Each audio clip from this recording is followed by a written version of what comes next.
Suggestion. What do you feed in your PlayStation? Hentai, Hentai. Yeah, that might be the problem. Dang, that's crazy. No, you don't get it. Those ads that say hot girls near me aren't putting viruses on my thing. No, you don't get it. They're actually hot girls, okay? The one time that guy showed up and said his name was Raquel was a total mistake and misunderstanding. Maybe I'm the hot single in my area. All right. Well, I thank you for taking the. It's not like you weren't gonna take the time out anyway. We were gonna play Rivals after this, so Well, Ryan, I don't know if I told you we're playing Rivals after this. Oh, I need like 5 minutes to finish my soda. You can just drink it while we're here, you know. I know. I'm just saying, like, maybe get us primed on the topics. That way, you know. That's good. I was mostly thinking about talking about Pathfinder. Talking about the newest I love edition. Pathfinder! Yeah, exactly. I just wanted to talk. I personally just wanted to talk about Pathfinder because we've been playing it for, I don't know, a solid couple of months now. I think we've got a better grasp on the system, and I was reading up on the spell components today because Rob asked me a question that had me like, "Do you know how to play your class?" What? He's playing a sorcerer. He shouldn't need spell components. Well, it depends on the spell. It depends on the spell, but most of his spells should not require a spell component. Oh, but like, he was literally like explaining to me how spells work, and I was like, Rob, what? Yeah, I had Rob the other day. He asked me, he's like, how can I do more damage? And I was like, my brother, I'm the DM, okay? I don't know everyone's classes. You got to go read up on that.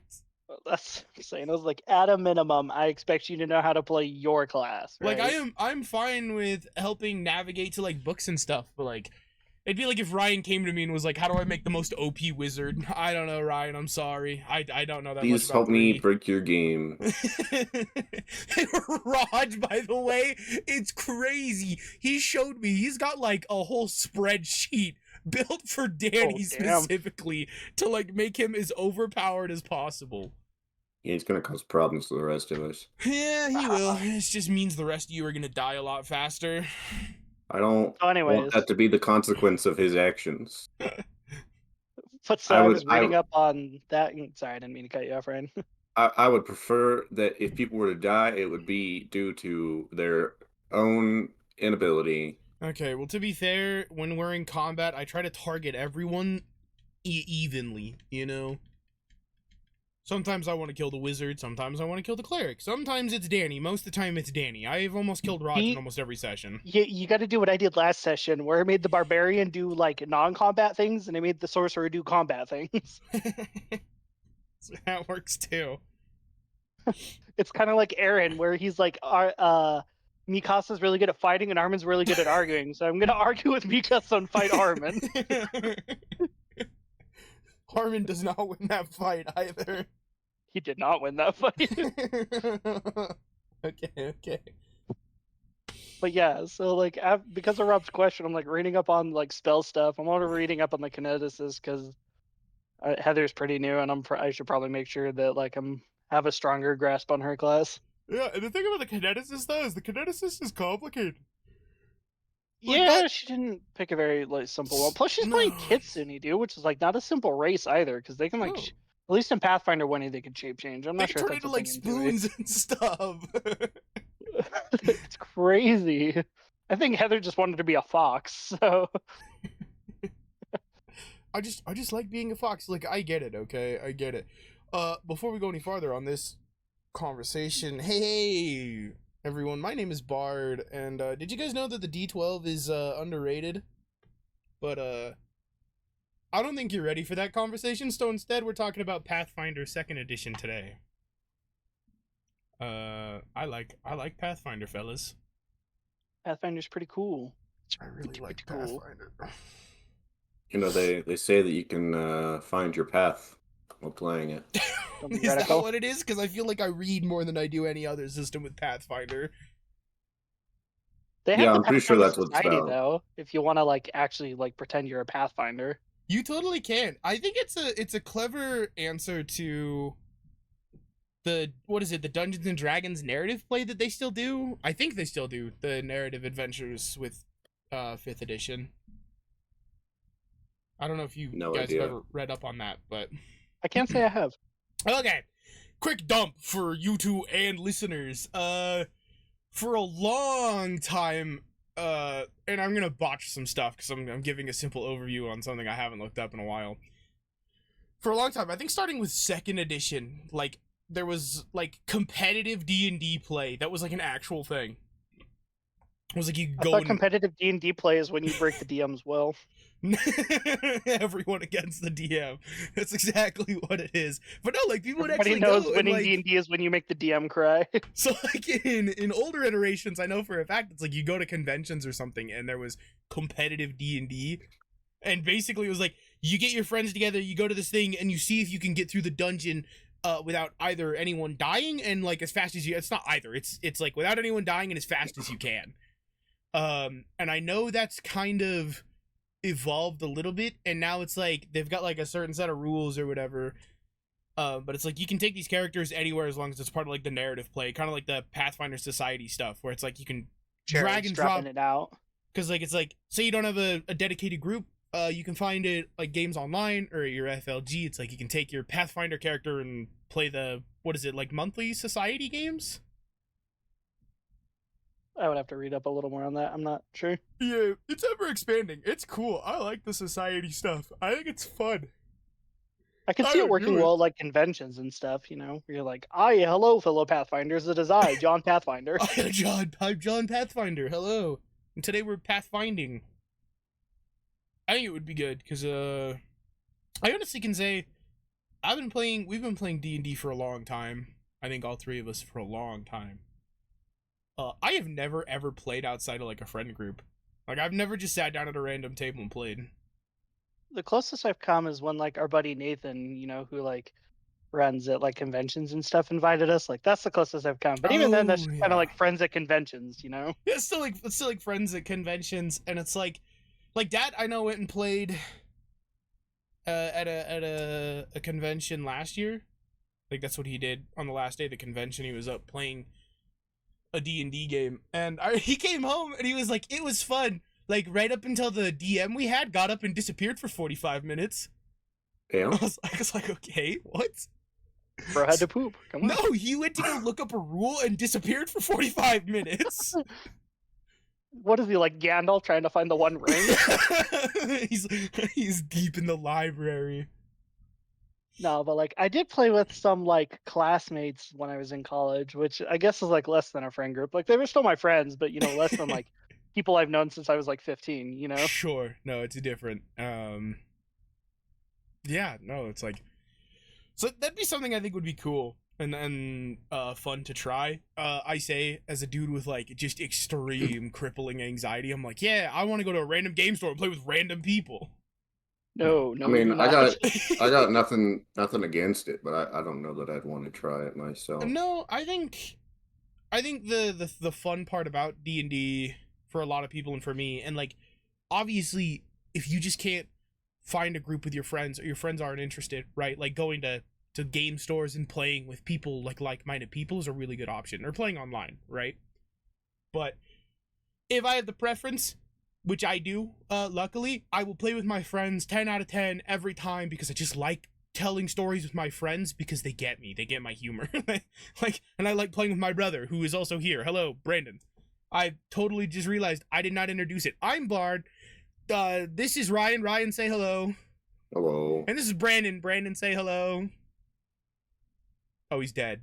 Oh, man, No. he's so dead. Am I dead? No, he's good. He's back. Oh, Hi, he's back. Brandon. He's back. And that's Brandon. Dang, This you is already my had the brother. funeral plans in place. Viking funeral, see Brandon. Oh, man. it'll be cool. Trust. But yeah, like, But I yeah. like playing with you, and so kind of like round back the whole playing with groups things. I get together on Fridays to play with majority of my friends. So Ryan, and a bunch of our friends, we get together every Friday, and we are playing 2 different games right now. We're playing a 3.5 D&D game. I run that, and we're playing a Pathfinder game.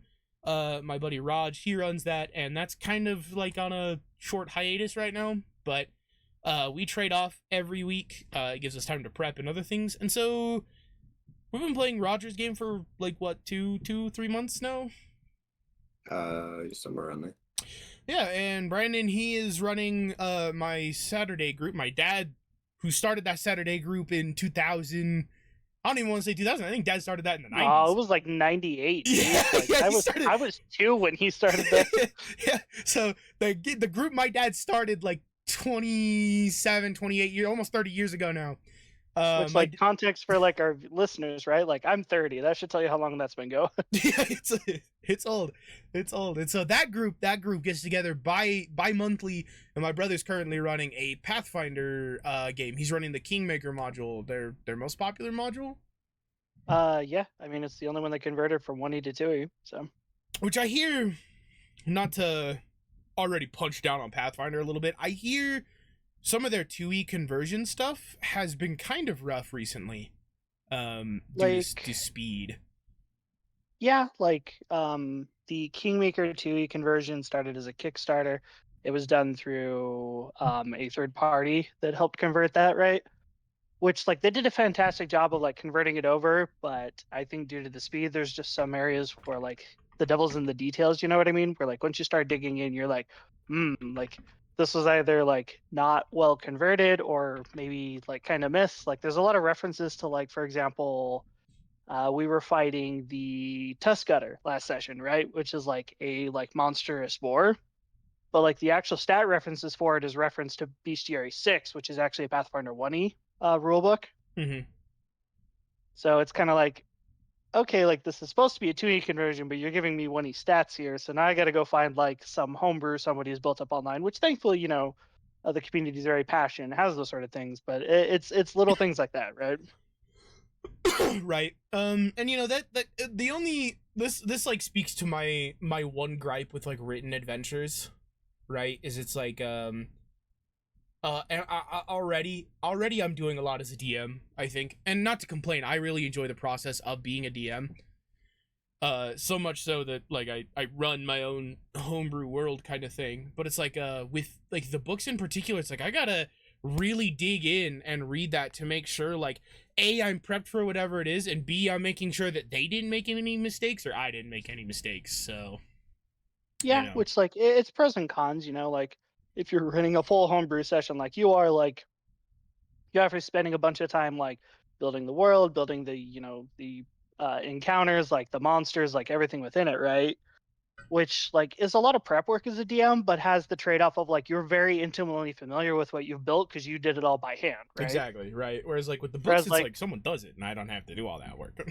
exactly. So like it takes a lot of the work off there. Like I have to read a little bit, but it's, a matter of like, oh no, I had to spend 3 hours reading versus like 20 hours building the session, right? So Right. like there's pros and cons, which for me is nice with like a pre-written module because I know there's a very loose like structure already set up. I'm not having to worry about like, oh man, like what if they decide to do this? What if they're gonna go here? Like there's already a rough bare bones structure here. I can homebrew on top of it for the fun stuff, right? Like Right. something I really like to do with our Saturday group is I think the random encounters they built for the module are a little light. So I like to like homebrew like random encounters that I think would be like more meaningful for the group. For example, last session you fought like a hermit guy who was trying to eat your barbarian for dinner, right? Right. And so like the like when you encounter that is random, but like the encounter itself is like kind of custom built to like fit the group a little better. You know what I mean? Right. Yeah. Yeah. No. And I think that's like one of those fun things that you can like take liberty with too. With pre-written adventures, it's like you got your structure, and just run with what you got. And build for your characters. And I think, speaking to just the Pathfinder stuff, I played the game, like half of the game, the Owl Cat made, like before we started playing Kingmaker, and Mhm. I had to put it down because I was like realizing I'm like, if I keep going, my unconscious bias in metagaming is going to get worse, right? Because I was already kind of struggling with it, and I think I've been really good about reining it back. I Uh, think you did pretty good. The first session was a little questionable when you're like, I'm gonna go on watching the mansion. And we're like, You're in a Okay, house. Why do you need to okay. be on To be watch? fair, that was that. Okay, so when we went on watching the mansion, okay, it was not because I was thinking like, oh, we're gonna get attacked because I knew it was coming. It was literally my robot does not sleep because I'm playing an automaton. I'm like, he doesn't need to sleep for like a week, so I'm just gonna put him on watch because I have nothing else to do with the robot. Which Yeah, that's right. Which like total I get like coincidental. metagaming can be, tricky as players. Sometimes like last session everyone's like, no, that stupid purple gnome was totally with the kobolds and the kobold is purple, so therefore he's the gnome and we're gonna kill him. And I'm like, whoa, Yeah. whoa, whoa, fellas. Like I think to be fair, I don't think it was like a terrible leap. I think ever since the gnome showed up like that, our group has had just like they have wanted to kill that gnome since day one. I mean admittedly, I don't like him. I played the game. I don't like him. I am still not as like at the teeth want to rip him apart as some of our other players. which like for context for our listeners again, like in the CRPG there is a character you meet in the prologue, his name is Tartuccio. He ends up betraying your group and eventually tries to cause problems for your adventure. In the tabletop version, like same idea, but they just kind of write a generic like, oh, he's like really mean to everybody, and then he like fricks off, and you're supposed to make him like a rival. So I played him as like an absolute jerk the whole time, which apparently worked really well because that's like all the group wants to do is kill this guy, right? Yeah, it's like because there's the actual plot to go deal with the Stag Lord, and you're like, see, do you guys like want to go to where the Stag Lord hints are or whatever, right? Like, and the whole group is like, man, I don't care what the Stag Lord's doing. I'm gonna go kill the gnome. That's That stupid crazy. gnome Tortuga. He was so mean to me. You know, I think that works really well. It's like, oh, he's mean to my character. It's time to go kill people. It's like, in our Friday game, Raj, who DMs our Pathfinder game, introduced like this mean skeleton guy. This that's like immortal or something. And me and Ryan spent more time talking with that skull than like what he had planned on like under the thing because the skull kept threatening to curse and kill us. And we were like, can he actually do that? Is that Which apparently the legal? answer is yes, he can, but he's really bad at it. Yeah, so like we just have this skull now that just like talks and is really mean. But I And think that like I keep him away from everybody because everybody wants to try and destroy him. A little bit. Man's like is worth 500,000. So like to that point, I think like what it's ultimately highlighting, right, is it's like whether it's like homebrewed or pre-module, like they have a lot of things planned, but like the most memorable and the best parts of the sessions are usually things that are found like dynamically as you're playing and are kind of off the cuff, right? Right. Which I think honestly, I think it's on our list of like topics. Like I think that's genuinely something that we could spend a whole episode talking about. Oh, for sure.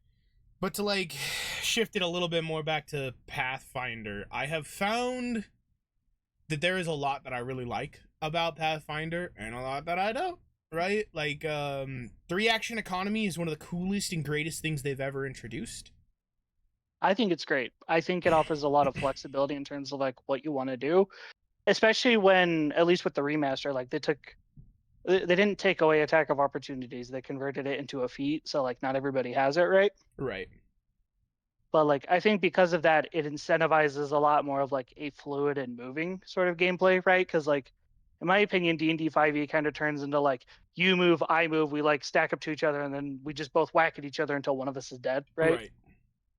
Whereas like with Pathfinder 2, with the 3-action economy plus the like removal or the heavy stigma around like attack of opportunities when you're trying to move in and out, like I can like roll up to this guy, do a couple things, bounce over to another person. Like I just think it's a lot more fluid. I agree. I think it also makes combat more dynamic. Whereas like 5e is it's like I move, I attack, that's my turn. Like that's it, right? Or like I move, I cast a spell, maybe I have a bonus action, I do that, right? That's my turn. Whereas like Pathfinder, it's like I walk up to this guy, I cast my fire breath, then I move over to this guy, or it's like in the context of like my ranger who I'm playing in my brother's game, my ranger, it's like my ranger can move and my animal companion also moves, and then I can attack the guy that my animal companion's up against, and because of that we get like this crazy fun tag team. Or it's like if I have my hunter's mark, like I can hit a guy and follow it. Like there's so much more flexibility on what I can do in There's also, general. there's also a greater emphasis on status effects as well as just a greater range of status effects. I think I have a tough time remembering to actually utilize those coming from 5e, but From like um, a DM's perspective, or no, from a player's perspective, like when I'm for example, like selecting spells that I want to have my characters learn, it's like, oh, this one does damage. I'm like, oh wait, statuses actually matter. yeah, status, yeah, um, status can actually be good. Yeah, like to Ryan's so point, I think stacking status effects gets a little tricky to track in Pathfinder. For example, like one of our last sessions, Richard had like what, 5 status effects? Yeah, and There was like he was blinded and he was slowed and and he it's was it's sickened nice. and there's It's nice when you're using like an online character sheet like we do with Path Builder. shout out to Path Builder. Because you can just throw it on there, right? And it's like it automatically deducts from here, but it's like it's still hard. It with how much as you got going on. I think it's another one of my gripes with Pathfinder. It's like, oh, I'm sickened and I'm poisoned and I'm slowed and like I'm stupid and I'm dumb, and suddenly it's like you're like, wow, there is so much I'm tracking. And as a DM, I think that is just so hard sometimes. It's brutal because you're like, okay, like the slowed like reduces an action on the character, and then I'm sickened, so that like gives me a -2 on circumstances, or like there's just a lot that you're like, okay, like what's doing what and how does that apply? Yeah, and like I genuinely pride myself on at least being pretty proficient. Ryan can totally correct me, but like pretty proficient on like knowing what's happening between all my bad guys and stuff and managing I think our fights fairly well. Not the best, especially when things get big and chaotic, but like I do pretty good about it. But like with Pathfinder, oh man. Oh man, it's tough. I do think your like status rings help a lot because I like it's love an status easy visualization rings. of like, okay, I can see like the ranger is slowed, the barbarian is sickened, I keep saying sickened, it's the one that keeps coming to mind, but It's because we like sickened is like the one that we keep getting hit with in your game right now. Like everything sickens except for me. I'm just kidding. I get sickened too. Senor Robot. Yeah, I don't know how the robot gets sickened, but I roll with it. I like to think that he just Don't gets ask like questions. vertigo. In So his it's binary code, it became a 1 instead of a 0, and that like I don't know. suddenly he just like vomits bolts on the floor. Is that oil? Yes. Yeah, let's say it is. Yeah, yeah. I, I was gonna say in relation to there being a greater emphasis on skills, like I mentioned, where there are or not on skills, on statuses. There's also great emphasis on skills. Not what I was going for. On statuses, there are spells that you can select. There's a lot more spells that interact with or grant various statuses, and I think that allows for a little bit of a greater spell variety than something like 5e has. Yeah. Yeah, I would agree. I think 5e just has a lot of this spell is fireball. This spell is fireball, but lightning. This spell is fireball, but acid. And this spell is fireball, but psychological. Yeah. But psychological. You just like flick your hand. You're like, whoa, depression be upon you, and the guy's like on the ground, just like crying all of a sudden. Mom was right. I'll never amount to anything. And like the only problem I kind of have again with statuses is like playing because like I play a sorcerer in Roger's game of playing a kobold sorcerer. I love my kobold sorcerer to death. I love Bjorn. Bjorn Beanigan is his name. He's really great. I find that I don't want to bother with those spells, and I don't know if that's just me as a player, or if it's just kind of like because like I've been trying to decide on this one. It's like, am I just lazy as a player and I don't want to deal with that, or is it just like a lot of systems that I and the DM don't want to keep track of, and so I just don't want to bother with it? And I'm kind of leaning towards the latter, right? Like it's like I don't enjoy keeping track of all of that all the time, and I know Raj doesn't enjoy keeping track of that all the time, and so it's like I just don't bother with it when I can like get other cooler spells that I don't have to like keep track of status effects or other things. Well, and on top of that, some of the spells, kind of like with D&D 5e, it's like not only do I have to track the status effect, but maybe it has like, oh geez, what's the term in Pathfinder? I want to call it. It's not a somatic component. It's like you can either have like something that has to physically feed the spell, or something that the spell has to go through, right? Oh, focus Yeah, I or forget the official concentration. terms. is also a thing, I, but but it's like you have to have those. Like some of them have like verbal components. So like if you're muted, like you obviously can't cast. Some of them have like hand gestures as well. So right, and some of those don't bother me. I kind of enjoy a lot of those. Ryan can attest to this. It's like I think spell components for weaker spells are just dumb. And so like I just have like spell component pouches and like I got a magic draught system going on, and that was more just because I thought it would be fun and it needs tinkering, but it's working so far. But it's like, some of the stuff where it's like, oh, like if your character can't talk, you can't cast this spell. I enjoy that, right? Like as a DM, I think it's a little, deliciously devilish to mute an area. I think Magic gets kind of a reputation for being a little overpowered, especially compared to martial fighting. But I think part of that just happens because of the smaller details that are in things like spells, because keeping track of a lot of those components is a pain. And also, some of them are like, oh yeah, to cast this spell, you're gonna need a diamond worth 5,000 gold. It's like, where am I going to get that and pay for it?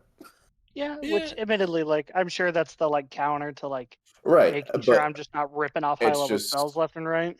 it's just how many people want to pay attention to that when the only thing that's like, I guess, keeping spells in check is a very fine detail system that's a little difficult to keep track of when you have to keep track of 20, 30 different spell components and make sure you're in stock with all of those. It just feels like a very tedious system to keep it in check. And so the thing is like whereas like I definitively agree with you. It's like I find it tedious, right? And it speeds up the game and other stuff. To an extent, like we're actually trying to do that with my 3-5 game. Like we've talked about that, where it's like when you get into like higher spells, I'm gonna start making you buy components. Or other things, or at least like money equivalents of a component, right?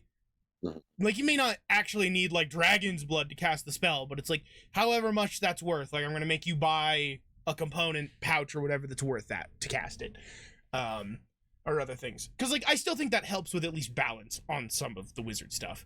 But at the same time, it's like I also do know a few players that's probably a ton of fun, right? Like, and I get why that's there, which is why I love the fact that it's like optional rules, but no, it's like, and that's the thing. I think I'm already keeping track of so much. I don't want to have to keep track of like the components I have. I don't mind keeping track of like, do I need to wave my hands? Do I need to talk? Do I need to concentrate? But like, I don't, yeah. Yeah, I don't know. I don't know if that's unpopular, but it's just. So, and to your point, like I think Pathfinder, I haven't looked in too much to it, but I like a lot of the stuff they do with martial classes. I played a paladin for a little while, a champion. They're champions now, right? Yeah. I played a champion for a little while in Ryan's game. I thought that was fun. I got like some extra stuff. Like obviously it's a paladin, they always get some extra stuff. But I still found that like playing as a melee character wasn't just like walk up and bonk people. It was like walk up, bonk, move, or move, bonk, or like taunt, move. Like I had a bunch I could do, and I thought that was interesting. So I enjoyed that, and I have been wanting to check out Fighter and Thaumaturge, I think is the name. The Thaumaturgist, the Thaumatarger. I don't know. Their whole thing is they have a bunch of supernatural weapons to fight supernatural bad guys. Which does sound really interesting, right? So. Right. But like to your point, oh sorry, go ahead. Like as a DM, I think where I struggle is like trying to help incentivize players to get out of that like move bonk, maybe do a little extra thing and that's your turn, right? Right. Or like a lot of times I'm finding they'll move, they'll like make their attack action, and then I'm like, okay, you have another action, and they're like, no, I'm good. And I'm like, well, you have another action, like please do something. I do think there's an extra struggle to Pathfinder that comes exclusively from starting with D&D, especially 5e. Yeah, no, like because I think you're used to all the statuses, or you're not used to all the statuses and the emphasis on skills and whatnot. And I think to like add on to that, I think you're also just not used to the way the actions work, right? I think Matt Colville said it, where it's like D&D does not always inspire the most interesting combat, right? That's like you get used to that because I think D&D still does a lot of stuff really great. Even sometimes if I feel like the combat's a little lackluster, right? Whereas like Pathfinder, its combat is pretty deep and dynamic and interesting, and it has a lot of moving parts, and like it can be really overwhelming coming from playing D&D for ages like we have. And then being like, oh, like I have an extra action, or I have like all these cool different actions I can take. Like I can step, or I can taunt, or I can, throw this, or I can do this or that. And there's so much you can like. I'd give better examples if I had something in front of me, but like, Well, one I can think of is like I was playing a champion on that one shot we were doing, right? right, And like under 3-action economy, like to use your shield as an action, you have to like physically raise it, right? yeah, you have to hold it up. And then like I would have had to like move up to the enemy, and then like a third would have been to strike. But like under Pathfinder, you can do what are called activities, which are like multiple actions combined into like one, right? Right. And so one, I forget the physical name of the activity. It was like raise shield, or it was like stride or something like that, right? But like the idea was it's like I get to like raise my shield, advance, and if I reach the enemy, I get to attack, and it only costs 2 actions, right? Right. Meaning like instead of having to spend like all 3 to do that equivalent, now I have a third that's free to like maybe I can demoralize, or maybe I can do something else, right? Right. Which, like I said, it's just you tack on more. Which I think from what I've heard, and I can't speak too much on this. I hear that when they remastered 5th edition to, I call it 5.5. I think it's called the 2024 rules, which I just don't really like. Just because it's a mouthful. From what I understand, they tried to do that. Like, hammers knock people back.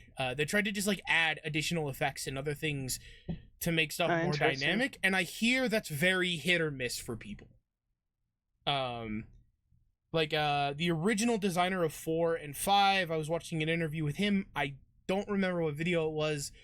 But basically, he was talking about the fact that he's like, I don't like as a martial character, like, if I get up close to someone and I'm using, like, a hammer, if I hit them, suddenly they're 5 feet away from me, and it's like, now I gotta move again, which I don't like. Because I didn't choose to do that. The game just does that now. Whereas, like, in Pathfinder, I can choose to do that. To knock people back or throw people or other things if my stuff does that, which I think is a good way to kind of deal with that issue. And you can obviously homebrew that rule, right? But sure. But I think that's the underlying part, right? Is it's like I think everything in Pathfinder is very like both mathematically and mechanically tight. Like as a DM, I'm not having to come up with rules on the spot.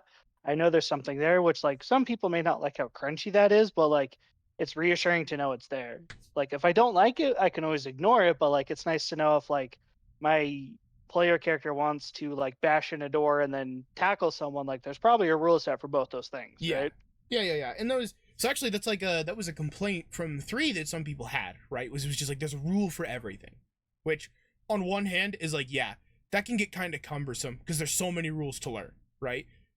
But as a DM, like as someone who sits in the DM chair a good chunk of playing time, which I've actually been getting out of that chair more, which has been nice. But as someone who DM'd a lot, it was like one of my great frustrations was like some of these rules were very vague and unclear with 5th edition. I was like, okay, now I gotta like, think on my toes to do it. Whereas like with 3 and Pathfinder, it's like there's the rules, I can read them and I can give my, I can give them to my players and we can move on, right? Which I like. Yeah, I just like it. I don't know. From a DM's perspective, totally love it. From a player's perspective, I get why it can feel cumbersome.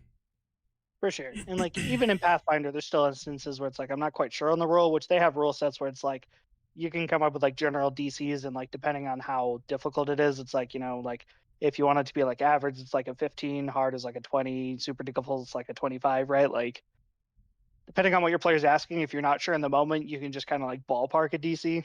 Right, which to be fair, I ballpark DCs anyway on almost everything, so.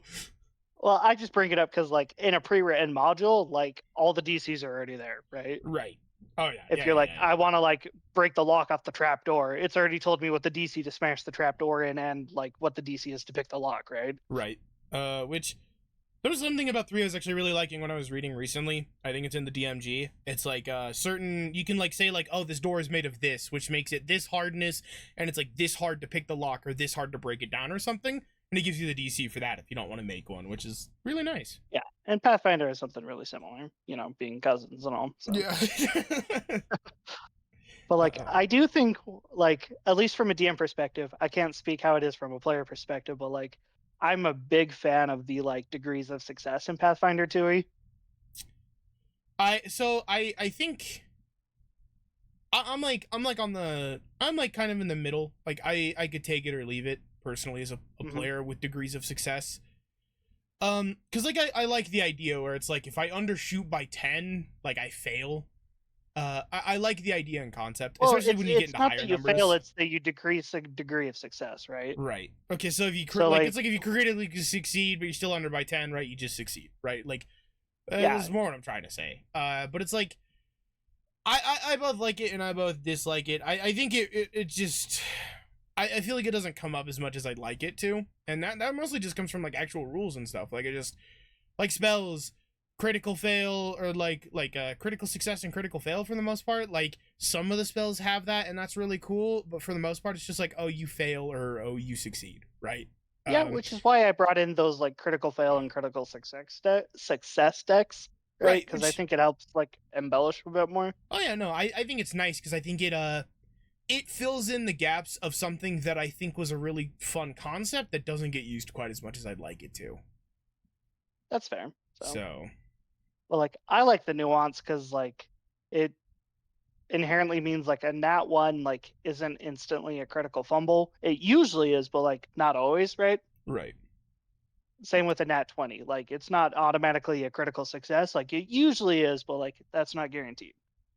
Yeah, which is nice. It's cool. It subverts expectations, I think, and coming from D&D, like it takes a little bit to like switch gears on that because it's like you're like, I rolled a natural 20, which gives me like a 25. Like I totally succeeded, and they're like, yeah, you succeeded, but like you didn't critically succeed. Which which I think just had some nice nuances because like if you're trying to do something really difficult, right? Like I want to seduce the king and become like the regent of the land, like even if I get a nat 20, like that's not critical success, that's just success, which might look like the king agrees not to cut off your head, right? The king smiles, raises his eyebrow, and says, haha, you're funny, go away.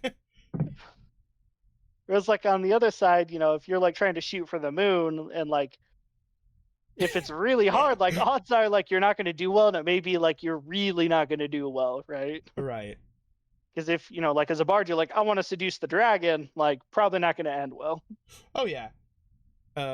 Which like I'm a little so I'm excited. I've talked about this. I picked up a bunch of new game systems recently, just to try a bunch of stuff that we haven't really played because like my idea is it's like we're gonna play all of these game systems to their max level. Sure. And we're currently in a 3-5 game, which may end up just becoming my de facto system. Once we're done playing all the other ones, like not saying we won't play them more. Just I really like 3. But it's like whereas like 5 I think is pretty rules light, and it makes for interesting things where like Raj in one of Ryan's games was rolling so incredibly high, was able to pull off some crazy shenanigans with his character, like kidnapping a king at one point and killing him. It was a whole thing. Like it was a whole thing. It's like and everyone was upset about it, and I still don't know why. I guess we just don't take too kindly to regicide. Down with the monarchy. It's like stuff like that, right? It's like that's very rules light, and the rules allowed for something like that to happen. Whereas like I don't know if you could necessarily have something like that happen in Pathfinder, right? You probably could. Like you're probably gonna have to hit more of your rolls, but like it's still there. No. I think it's still possible, but not nearly as feasible at lower levels specifically too, right? You know, I'm sure the argument there is it's like, well, like that's the like freedom of 5, right? Is it's like because it's so rules light, like it can allow for more like expressive gameplay for the player, right? Right, and that's actually exactly where I was headed because like the next game system I'm gonna make my Friday group play is Old School Essentials by Necrotic Gnome, I think is the going OSR, baby. We're going OSR. Yeah, I've actually picked up 3 OSR games. Like OSR specifically has just really captured my imagination and my attention over the last couple months. Because I just like the idea, and that one very much is more like it's from what everything I've seen and stuff. A lot of it's just a lot more impromptu because you don't have a whole lot of skills. You don't have a whole lot of like checks that go to rule systems with like Pathfinder and stuff, or like even 5th edition. It's like it's very much just like, man, I roll, I hope it works, you know. Nope, which, your head gets cut off. Make a new character. It requires a lot more like theater of the mind, a little more role play, and a little more description from the player on what they want to do, which I think can lead to some fun stuff. So I'm excited to see how that plays out versus like Pathfinder or 3rd edition, right? Where it's like, I kind of know how it's going to work out if I roll something, which is both good and bad, right? Yeah, so I think it's definitely, attention there, because it's like, if you go too rules heavy, like you're stifling player creativity. Like, for example, the other day, like Steve wanted to suplex a wolf, right? Which like is basic grapple rules, right, with some embellishment, but like right. say he wanted to do something crazier, it's like we might have to make up some rules there. Like, oh yeah. Which is like Goodman Games, who did Dungeon Crawl Classics. They have an entire system around that for fighters, I think, in their game. It's called like heroic actions or something like that. Like it's an actual pool point that fighters in specific get, where it's like you hit and you do your damage or something, but you can also do like this heroic thing where it's like you can describe yourself like suplexing a guy on a staircase, or like, picking him up with your sword, like all these crazy things. And like there's like an actual rule system for that. So which I think is kind of fun. Pathfinder kind of has. I think they're also called hero points. Like, as a DM, I was struggling to get you guys to just even remember you have them and use them, right? Right. Which I was trying to incentivize with like the hero point deck, but like it just wasn't ever coming up, and I was like, yeah, forget it. I think with the hero point system, I personally, playing as a ranger who hides in the back line right now, because Bongo, my ranger's animal companion, if he dies, I die, okay? Like, I love that stupid fake bear so much. Like, that's not how you phrased it in the session, but okay. Yeah, I literally last time we played, I literally phrased it as like, if Bongo dies, I'm killing Queen. So I like paused and look at my brother, and I was like, I'm still doing it, but good to know. So it's like but it's like I personally have not come into a situation where I've actually needed to use my hero point yet to like re-roll anything, kind of like inspiration, right? So yeah, I think I think that's just because we're early into the campaign and I just haven't had a reason to use it yet. And maybe I don't know, there's a tension, I guess I feel, as a DM between like wanting to make sure like players can have fun and we express creatively, but also like as a DM, I want to put like enough tension on the characters and like combat or social situations that there's always that like worry of not worries. Worry is a bad way to phrase that. Like I just want things to be interesting, right? Sure. And I think if you're steamrolling everything, like sure, there's like the power fantasy, and I think sometimes that's very useful and applicable, but I also want to make sure that like there's enough tension that you're invested in what's going on. Exactly. Like I said, I personally just don't get as beat up as everyone else just because I hide in the back line. So yeah, which is fair. Which maybe I just need to start steamrolling the back line like a dive in Marvel Rivals or something. Whoa! Don't get any ideas. Hey man, like it's chill, all right? Keep killing the barbarian. Suddenly, a wizard pops up behind the group. No. So I don't know. Yeah. That's usually like what's at the forefront of my mind is like, how can I make the session interesting? Be it like I've introduced a pool that has like healing magic, but there's an enemy in it, so like if you kill him, like no more healing magic pool, right? Like right. Because then I think it adds like a more interesting form of gameplay to the session. Oh, it totally does, right? And I think as a DM, that's always just that's the tension. How do I make this interesting and fun and dynamic? And there's so many moving parts, right? And it's a dance. It's a dance. Yeah, and like sometimes I get it right, other times I get it wrong, where it's like either I'm like, ooh, I just steamrolled half the party, or like, ooh, I just got steamrolled, which maybe is fun for the party to, because then you get to feel like a kick-ass hero or something. But yeah, I've been trying to dial myself back less and less with those on whether or not it's like, oh, I scaled up too hard, because it's like, especially as of recent, it's like every fight that like our Friday group, when Raj his barbarian, he goes in, he's playing a barbarian really well. Throw caution to the wind, kill, right? But that normally ends with him just getting like dropped on the floor like Yamcha from Dragon Ball. just curled up and hoping not to die. And the last couple times I'm like, maybe I should like do some Machina this a little bit, and I'm like, yeah, but that takes away the tension. It's a fight. So yeah. Whereas like, I don't know. It's Which is why I like last session I was like, what if I like throw the barbarian in a pit? So now I have to do something that isn't combat related, right? right. And then like I'll go fight the sorcerer because they know he's likely not going to want to throw hands, No, and right? honestly, that worked really well. It was really fun to watch. Like everyone else scramble to try and pull out this half-orc barbarian out of a pit while something is fighting everyone, and it was good. It was good tension. It's like Heather, she still talks about it. Her paladin wearing full plate trying to cross a little ledge between like a waterfall's cliff and slipping and falling into this waterfall and then like flying down this river. And so people are now like fighting these Formians, which are like ant guys, while also trying to pull their paladin out of the river, right? And that was kind of unintentional, but I was glad it went that way. For sure. And like that's the sort of sessions I'm looking for, right? Where it's like something is interesting is happening, like there's some tension. Like in the end, I'm not trying to kill everybody. I just want the encounter to be memorable and interesting. Oh yeah. And like speaking of just characters, the last thing I really want to talk about with Pathfinder is I think kind of like third edition, something I really like with third that I love with Pathfinder is everyone could play the same character class, and I think we'd all come out playing something different. I think Pathfinder has a very great variation of customization. That's the word, customization for characters that I really love. I think it's very expansive, and it's like, yeah, some of the stuff may not be the greatest, but it's fun, and I like that. I think that also kind of comes with just how long a system has been out. Because as they put out more expansions or new rule sets, there's bound to be stuff that they add to the new classes to, especially for the older players to have something new to try. So I think Yeah. when you kind of experience a lot of newer systems, you're just likely not to have that, or systems that don't get additions added on.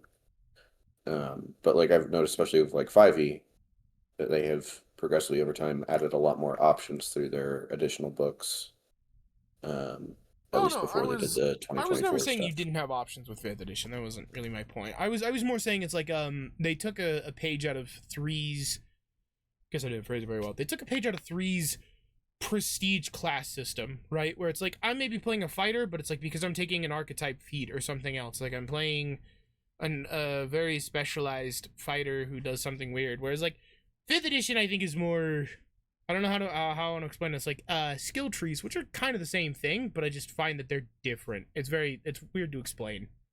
Well, to your point, like I got that's what you're trying to put down, right? Was like I think in particular like eschewing like true multi-classing where it's like, oh, I'm a cleric and then I take, like a class and like barbarian on top of that. It's like I'm a cleric, but then I can take like an archetype into or to take a step back, like when we were playing like our previous campaign, it was like I was a monk, right? But then I took like a like archetype feat that actually allowed me to like role play like something had possessed me, right? Right. Like and it still works within like both my class. It has like feats and rules around it, and it's like it's the same if like you actually want a multi-class. You can just take an archetype. Like if I'm a fighter, I can take an archetype to like have some clerics. So I get some divine spells or something. Like I think it works very well for like general build options to build like very specifically what you are looking to play without having to like make it up too much or having to go find Sure. crazy rule books. Like to Ryan's point, there's You definitely know. like as the system's been out longer, like there's just more to play with, right? Like I think kineticist in Pathfinder is interesting. You're kind of like, oh, like on the Avatar sort of thing, but like that didn't come out for like how many years after? Oh, years, right? And it's kind of the same thing. It's like a 5th edition, right? Like it took a while. It took, I don't know. I am not quite as up to date on my 5th edition lore as other stuff, but I know it took a while for like Tasha's Cauldron and I think Tasha's and Xanathar's are the ones that added a good chunk of character options. It took them a while for those to get those out. Which was nice when they finally did come out. I know there's a ton in Tasha's that adds a lot of stuff that I just haven't checked out, which, Mm-hmm. that's But like, chill. to your point, like one of my coworkers, he was telling me like he's playing an oracle, and then he like took an archetype that he's like a little bit of a necromancer too. So like he like raises undead skeletons, and he had like with his archetype he can like set it where like if he dies, his life force just transfers into like his like bone buddy, right? Okay. It's kind of So now instead of being like a cleric, now he's like an undead. Like it's a really clever way of like setting up like a whole role play there, right? Oh yeah. My only complaint, because like I know archetype feats basically take the place of multi-classing, but I still wish multi-classing was a thing. And to be fair, I don't know Which how hard that would be to do in Pathfinder with the way that they've set up character creator. which to like clarify, like you can still multi-class. It's just like you're taking an archetype of the class you want to multi-class in. Right. Like it sounds a little pedantic, but like, do you get what I'm trying to say there? Oh no, I get what you're putting down. I'm just saying I wish I could also just have like there's something that scratches my monkey brain about having like Bard 5 and like Cleric 3 on my character sheets. Yeah, fair enough. So yeah, and I think Pathfinder's been doing a great job. Just really quick, I think they've been doing a really great job. I love Paizo. I hope that they continue to succeed. And go check Very out Pathfinder. excited for the Starfinder remaster coming soon. Oh yeah, Starfinder will be good. I liked our Starfinder game. That'll be fun to revisit at some point if we ever get the sci-fi itch again. It's going to be interesting because they took like the 3-action economy of 2E, and then we're like, okay, but now it's sci-fi. I'd be okay with that because I thought combat was a little slow. To be fair though, in Starfinder I was playing basically a bard. Ha ha ha ha. You see what I did there? He's Bong Joon. I was basically playing a bard. Yeah, his name was Bong Joon. And he was cool, but like I spent most of my time just buffing everyone else up and then just like watching the fight play. Yeah, I did notice a lot of that. Was you're like, I give everyone a die, and then I was like, oh, okay. Like I give him a buff here, a buff there, and I was like, that's my turn because that's all I can do. So, but yeah, very excited for it. Paizo's crashing it. Ryan, any final thoughts? No, I think about covered it what I had. Great. Well, again, I appreciate you guys taking the time to be here and yap with me for an hour. I appreciate the audience for being here and listening to us yap for an hour. And we will see you next time. So thank you. There will be future yaps, so don't you worry. Future yaps.